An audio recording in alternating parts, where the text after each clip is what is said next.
நம்ம பொதுவாகவே கோவிலுக்கு போனாலும் சரி, வீட்டில் சாமி கும்பிட்டாலும் சரி, இறைவனை வழிபட்டதுமே திருநீர் அணியிறது வழக்கம்.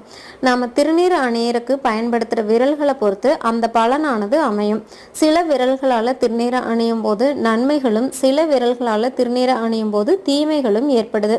அர்ச்சகர் நமக்கு திருநீரை கொடுக்கும்போது எந்த விரலால் எடுத்து நெற்றியில் இடணும் அப்படிங்கிறது பெரும்பாலானவங்களுக்கு தெரியறதில்ல. எல்லாருமே ஆட்காட்டி விரல் தான் காமனாக யூஸ் பண்ணுறோம். ஆனால் ஆட்காட்டி விரல்னால திருநீர் எடுத்து அணிஞ்சோன்னு சொன்னால் பொருள் நாசம் ஏற்படும். நடுவிரலை யூஸ் பண்ணி திருநீர் இட்டோம்னா நிம்மதியின்மை ஏற்படும். கட்டை விரல் யூஸ் பண்ணி விபூதியை தொட்டு அணிஞ்சோன்னா தீராத வியாதிகள் ஏற்படும். சுண்டு விரலால் திருநீர் அணிஞ்சோன்னா கிரக தோஷம் உண்டாகும்.